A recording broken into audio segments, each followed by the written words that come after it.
Salut à tous, aujourd'hui j'ai l'immense plaisir de pouvoir comparer deux icônes des années 80, deux berlines de luxe américaines qui étaient donc concurrents d'une certaine manière. On a de ce côté-là la Lincoln Town Car 1988 qu'on présente plus, la caisse de mafieux, l'éternel concurrent des Cadillac. On a de ce côté-là la Chrysler Fifth Avenue 1985 qui est une petite berline Chrysler sans prétention mais qui a été pas mal embourgeoisée pour piquer quelques clients à Lincoln et à Cadillac. Il faut quand même prendre en considération qu'il y a un prix de vente qui était quand même très différent. La Lincoln était affichée à 24 000 $, en prix de base et la Fifth Avenue à 14 000 $. On voit quand même l'inspiration au niveau du design, hein. Franchement c'est très codifié les berlines américaines de ces années-là dans le luxe. On a toujours ces doubles feux à l'avant, cette énorme calandre type Rolls des deux côtés, les jantes à rayons, le toit vinyle, profil extrêmement carré. On commence avec la Chrysler qui a une particularité, c'est qu'au sein du groupe Chrysler dans les années 80, c'est vraiment la dernière berline à l'ancienne V8 à propulsion, parce qu'on a toute la gamme des K-Cars, des véhicules plus petits, plus économiques, à moteur 4 cylindres et en traction qui sont arrivés et qui sont un grand succès. C'est vraiment la dernière Chrysler à l'ancienne. On voit vraiment des lignes très conservatrices, très berline typique des années fin 70, début 80, et comme ça jusqu'en 1989. Et la Fifth Avenue, vous allez voir, c'est ni plus ni moins qu'une Le Baron, modèle que j'ai possédé dans le passé, 1980, qui a été totalement embourgeoisée, suréquipée. C'est vraiment de la folie. Elle est encore plus kitsch que la Le Baron 1980. Ça fourmille de détails de partout, des liserés, des chromes rajoutés, un toit vinyle avec un toit ouvrant, avec plein de petites inscriptions d'emblèmes par-ci par-là. Enfin, cette bagnole, elle a été sur-embourgeoisée. C'est vraiment une parodie de la voiture américaine de luxe des années 70. La Lincoln à côté, surtout dans cette couleur noire, elle paraît presque banale, presque sobre. Et c'est justement toute la grande force de cette voiture, c'est qu'elle répondait vraiment aux attentes d'un public de citadins ou d'hommes d'affaires qui ne cherchent pas forcément à être vus à 15 km. Donc en ça, elle répond vraiment à ce qu'on pouvait lui demander à l'époque. Et elle a une certaine élégance, une certaine sobriété à la fois, qui en fait une bagnole hyper équilibrée. Alors la meilleure place dans cette voiture, c'est censé être l'arrière. Donc là on voit tout de suite l'ambiance vraiment palace des années 70 avec un magnifique bordeaux, des sièges en cuir capitonné, du chrome partout. Enfin c'est vraiment le grand luxe. On n'a rien oublié du cocktail luxueux des Américains des années 70. Hein. Alors qu'on va continuer comme ça jusqu'en 1989. Donc hop, je m'installe. Ah ouais, on s'enfonce très bien dans les sièges, on est vraiment bien installé. On regrette quand même par contre l'espace qui est assez limité aux jambes. Hein. Il n'y a pas énormément de place derrière cette Chrysler. Maintenant il y a une ambiance super agréable. Et en fait clairement je me rends compte que cette voiture en fait elle n'est pas destinée. C'est pas une voiture avec chauffeur de toute façon. Hein. La meilleure place est à l'avant. C'est vraiment le conducteur, l'acheteur et le conducteur. Moi je suis pas non plus immense. Hein. Je fais 1m82, 83 et là j'ai déjà la tête qui touche le ciel de toit à l'arrière. Donc ça, plus l'espace aux jambes, c'est clairement pas une voiture avec chauffeur. Bien qu'il y ait des petits clins d'œil comme ça au carrosse d'antan, avec cette partie qui vient justement du pavillon, qui vient cacher le visage des passagers pour garder un certain anonymat. Donc vraiment un petit comble du luxe qui finalement profitera pas aux grands, parce qu'à l'arrière, comme je disais, c'est assez limité en espace. Et pour autant, on adore l'ambiance, on est super bien, on est dans un symbole d'une époque, ça sent le fric, ça sent la réussite. Il y a tout ce qu'il faut en équipement, la climatisation, une super sono avec un amplificateur additionnel, vraiment toute option de l'époque, direction, vitre, siège électrique et tout fonctionne. C'est vraiment le summum du luxe des années 80 au niveau équipement et au niveau allure. Je dirais que c'est même plutôt typé très années 70.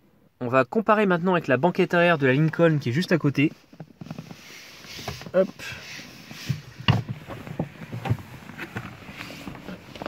Hop là. Et franchement quel luxe de pouvoir faire ça. Je mesure ma chance. Voilà, donc déjà toute autre ambiance. Là c'est clairement beaucoup plus sobre, on va dire. On est sur des teintes plus sombres, un full black, chose très rare d'ailleurs, une Lincoln comme ça, comme on dit, triple black, avec toit vinyle noir, intérieur noir, extérieur noir. Donc c'est pas une configuration très courante là-dessus. Et là c'est beaucoup plus feutré, beaucoup plus, je dirais pas européen, mais en tout cas voilà, c'est moins kitsch, c'est quand même plus moderne. On voit déjà, rien qu'en regardant les sièges, que ça paraît quand même presque aussi confortable que la Chrysler, hein. Et l'espace aux jambes, bah, je suis pas installé, je vois déjà la différence, hein. Donc je vais m'installer, je vais rentrer dedans. Donc voilà, toujours quelques touches de chrome, mais ça reste quand même un peu plus sobre. Hop, je m'installe. Ah. Alors ouais, effectivement, ce qui frappe, bah, l'espace aux jambes, hein, ça n'a rien à voir, hein. Là franchement, on est dans une berline type limousine. Les sièges sont agréables, il y a un meilleur maintien, je pense, que dans la Chrysler. Ceci dit, ils sont plus fermes. C'est pas, on s'enfonce pas autant que dans la Chrysler, ça fait moins siège à mémé. Mais il y a plus de place. L'ambiance bah, n'a rien à voir. On a le bois à l'avant qui va rajouter un peu de chaleur à cet ensemble qui reste quand même assez sobre, assez sombre. Toujours un paquet de touches de chrome comme dans la Chrysler, hein, sur les commandes, un peu partout. Full option là aussi, hein, climatisation, full électrique, tout ce qu'on peut imaginer de meilleur dans les années 80. Et on est super bien. On a hop au milieu le petit accoudoir, comme dans la Chrysler, hein, que j'ai pas montré. On est très bien. Après c'est une toute autre ambiance. C'est vraiment beaucoup plus sobre et c'est un peu plus ferme, un peu moins. On va dire on est un peu moins dans les clichés de l'américaine des années 70. Maintenant on va voir le poste de pilotage. Hop, je reste toujours sur la Lincoln avant de retourner à la Chrysler. Hop, un petit détail que j'adore, ça, la petite sécurité de l'époque. Quand on n'a pas ses clés, on peut déverrouiller la porte juste avec ce code. Hop, je m'installe à la place du conducteur. Bon, bah, c'est comme à l'arrière, hein. On est quand même bien posé avec les accoudoirs centrales. Tout électrique.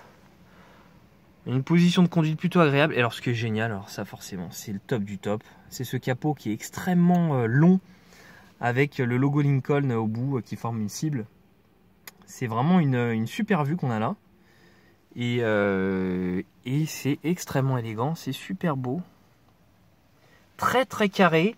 On a cette planche de bord qui est très plate, typique des Lincoln depuis les années 70. La clientèle retrouvera un peu ses aises. Un volant Lincoln très particulier pour l'époque, hein. On aime ou on déteste, hein. C'est assez particulier comme ça avec ces gros boutons de klaxon. Et les commandes du régulateur de vitesse. Il y a du bois, du chrome, mais c'est clairement beaucoup plus sobre que la Chrysler. Donc c'est une autre clientèle. On retourne à la Chrysler. Changement de salle, changement d'ambiance. Hop, bon bah écoute, qu'est-ce que tu veux que je te dise? On est comme à l'arrière, très bien enfoncé dans les sièges. On est bien, on est chez Mémé. Il y a du chrome partout, il y a là aussi du bois, mais alors là c'est le chrome, il est vraiment en quantité affolante. Je veux dire, tu as même une instrumentation qui est alors c'est pas qu'elle est archi complète, parce qu'au final ils ont juste repris plusieurs fois les arrondis, ces formes d'instrumentation pour ajouter des jauges et des commandes. Mais du coup on a presque l'impression d'être dans un bateau, hein, et c'est hyper kitsch.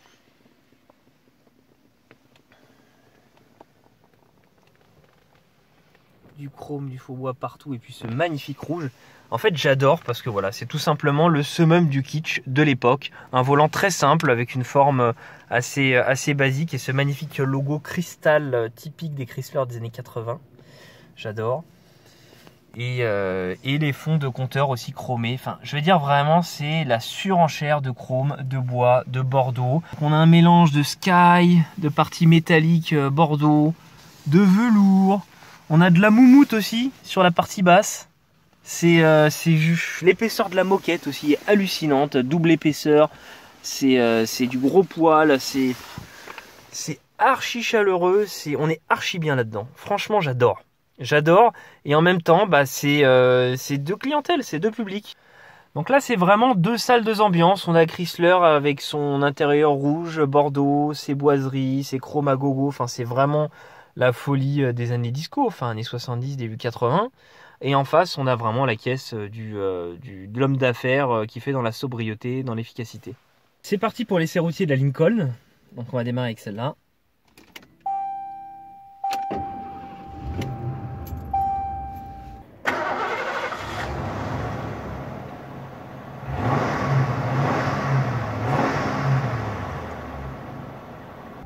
Alors, sous le capot, là, on a un V8 5 litres. Ouais, alors il me dit de mettre ma ceinture, on va mettre la ceinture, on va l'écouter. Donc on a un V8 5 litres multipoint, donc injection multipoint, ce qui est assez moderne pour l'époque, associé à une boîte de vitesse automatique à 4 rapports. Et hop, c'est parti. Donc pour l'instant, on entend le grondement du V8, hein, c'est pas un corps très silencieux, on va dire, le temps que le moteur monte un peu en température.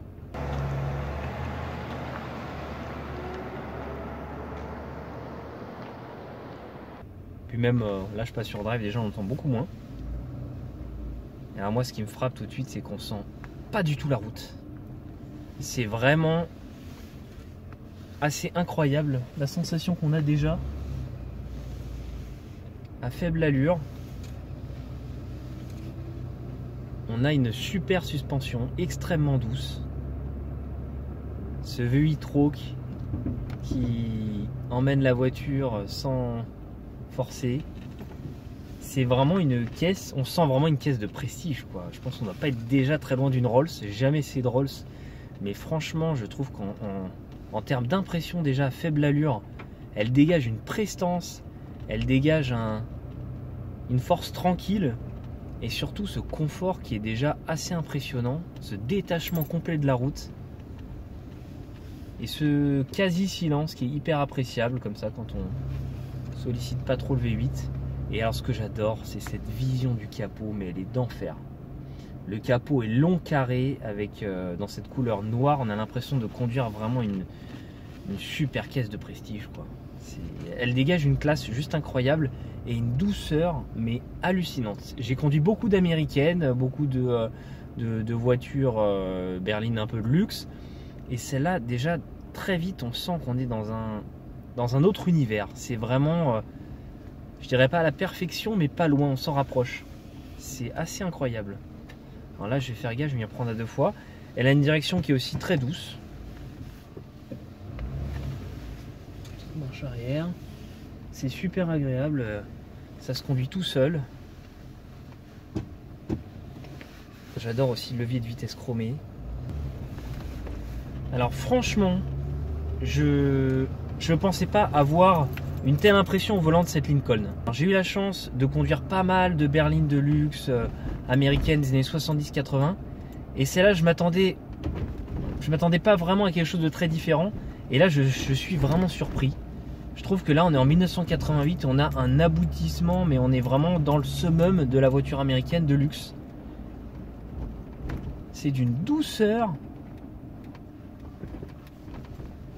Voilà, je suis dans une Rolls-Royce, c'est tout. Pour moi, c'est l'idée que j'ai d'une Rolls-Royce. Il n'y a pas un bruit, il n'y a pas un petit couinement, un petit truc désagréable. Non, ça part tout seul et ça fait aucun bruit. On est dans un silence quasi absolu si j'enlève le léger grondement du V8. Mais elle est incroyable cette bagnole. C'est le summum du confort. Dans cette combinaison triple black, on a vraiment le sentiment de conduire une caisse de gangster, de bad boy. Bon, je change définitivement d'avis sur cette voiture. J'en voyais beaucoup d'occasions. Je voyais une gueule qui était sympa, mais un modèle pour moi qui était un peu désuet à la fin des années 80 et certainement à la ramasse par rapport à Cadillac. Enfin, c'est l'image que j'en avais. Et là, je peux vous dire maintenant que en essayant cette voiture, j'ai une toute autre impression. Il y a un sentiment d'aboutissement du premium américain qui est assez incroyable. Il faudrait que je compare avec une Cadillac de l'époque, mais déjà de la discussion que j'ai eue avec le propriétaire de celle-là, qui a aussi d'autres Cadillac, il trouve que celle-là, elle est vraiment encore plus aboutie. C'est le summum, l'aboutissement de la voiture américaine des années 70. On a repris tous les codes et les améliorations modernes. Elle est géniale cette bagnole. Franchement, elle m'impressionne. Je pensais pas avoir un tel coup de cœur pour ce modèle-là.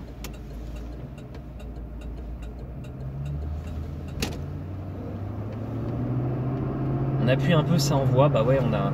Alors sur le papier, c'est pas énorme. On a 160 chevaux dans cette config avec les doubles échappements optionnels. mais c'est largement suffisant. On a tout le couple qu'on souhaite. C'est archi plaisant.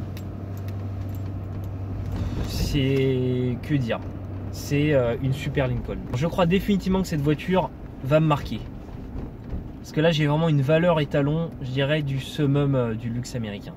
On n'a pas de big block, c'est pas too much, on n'est pas dans les plus grands gabarits des Lincoln de l'époque. C'est clairement un véhicule ancré dans les années 80 au niveau des dimensions qui sont quand même plus contenues.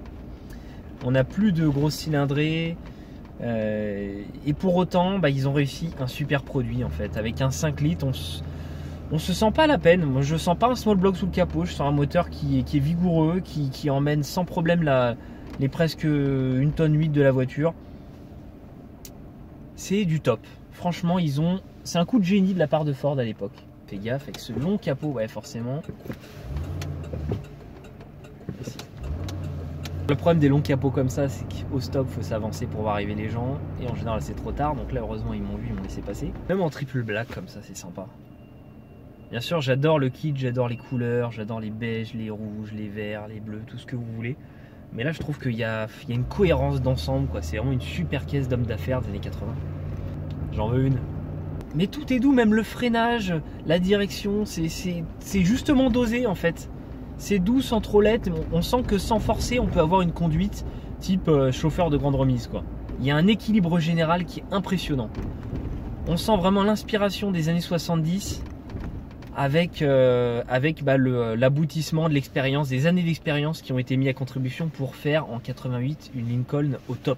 Pareil, toujours un rayon de braquage monumental, hein. C'est quand même un certain gabarit et qui est compensé par ce super rayon de braquage. Et puis tout est fonctionnel sur ce modèle là, j'ai même l'horloge qui fonctionne. Que vous dire de plus? Je suis impressionné. Je pense que la Chrysler sera forcément dans les choux, mais il faut prendre toujours en compte la différence de prix qui est quand même assez énorme. Après, ça va être aussi intéressant de comparer, de voir un petit peu en quoi elle est différente, cette Chrysler.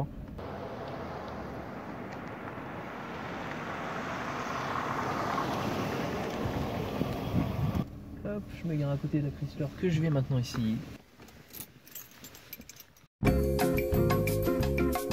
C'est marrant de se retrouver des années après à bord de cette voiture dont je connais un peu la grande sœur, hein, ma Chrysler Le Baron 1980. Alors voyons maintenant cette Chrysler Fifth Avenue 1985. Hop. Et non, c'est quoi ça? Voyons maintenant cette Chrysler Fifth Avenue 1985. Ça va être dur franchement de faire mieux. Donc on va quand même voir ce que ça donne.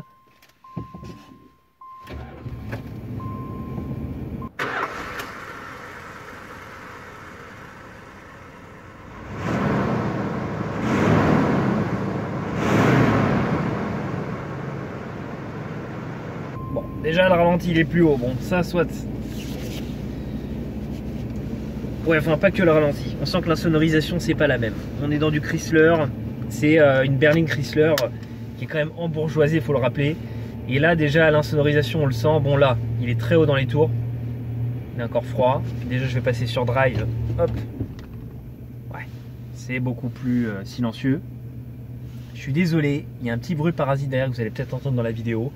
Il y a un petit truc au niveau du tableau de bord, je ne sais pas d'où ça vient, l'autoradio est bien éteint, donc il faudra malheureusement faire avec. Donc c'est parti, on va faire un petit tour avec celle-là.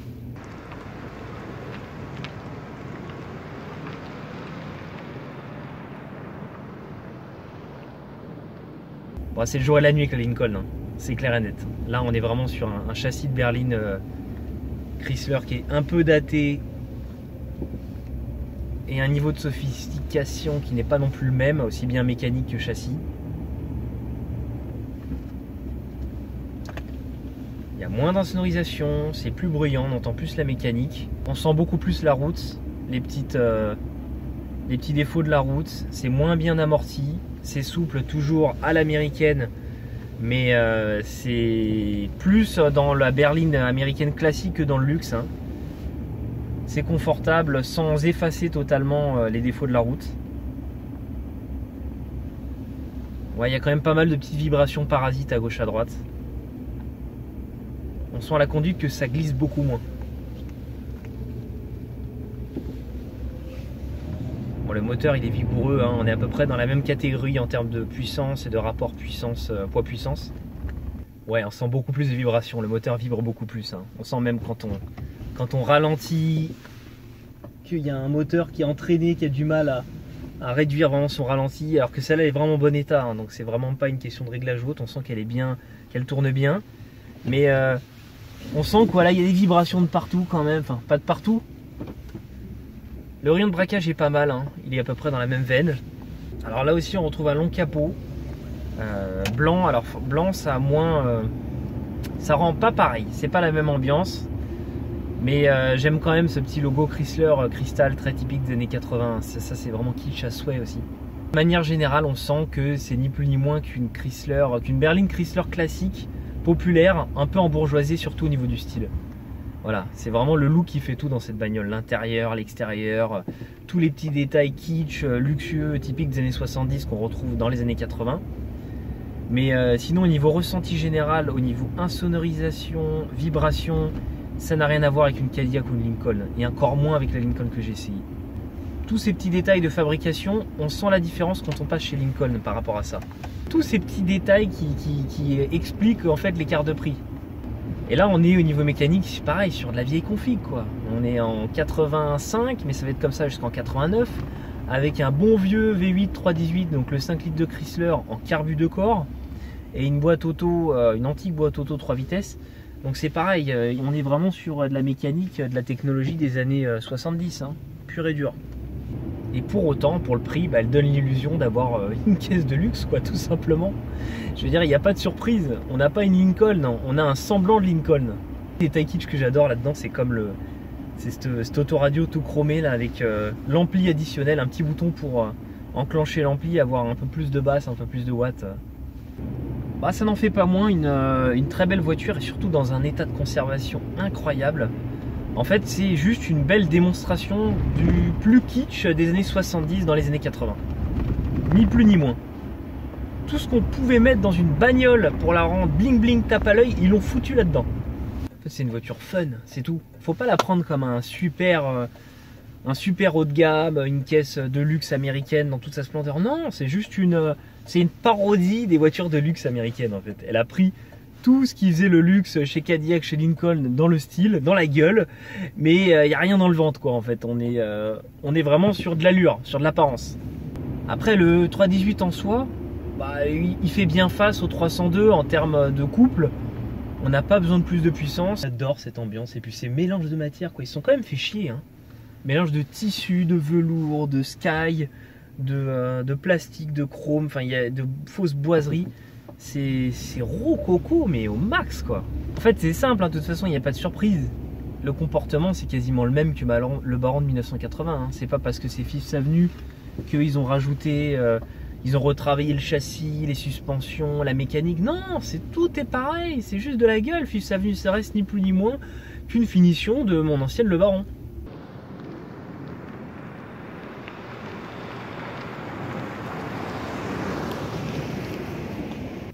Étonnamment, l'assistance de direction n'est pas extrêmement folle comparée à bien des américaines. Je sais pas, je trouve que ouais, c'est pas si souple que d'habitude. Enfin, ce comparatif entre la Chrysler Fifth Avenue 1985 et la Lincoln Town Car 1980 est super amusant, super intéressant parce que finalement il montre vraiment l'écart qu'il y a entre le luxe d'apparence, le bling bling, et le luxe abouti, totalement abouti dans son ensemble. La Fifth Avenue, c'est vraiment une caisse qui donne l'impression d'être luxueuse, mais qui dans ses entrailles ne l'est pas. Et la Lincoln, elle, c'est un total aboutissement du luxe. On a vraiment absolument tout, la mécanique, le châssis, l'esthétique, tout est travaillé dans une optique d'offrir du confort, du luxe suprême. Donc comparer la Chrysler à la Lincoln, c'est un peu comme comparer un hôtel 4 étoiles et un palace. On peut penser que c'est assez proche, mais en fait le Palace il offre quand même une expérience dans le luxe qui est nettement supérieure. L'expérience elle est incroyable dans sa globalité et pas que dans ce qu'on voit. C'est donc à mon avis la Lincoln Town Car qui incarne le plus l'idée qu'on peut avoir d'un Palace roulant. J'espère que cette vidéo vous aura plu et puis je vous dis à très bientôt.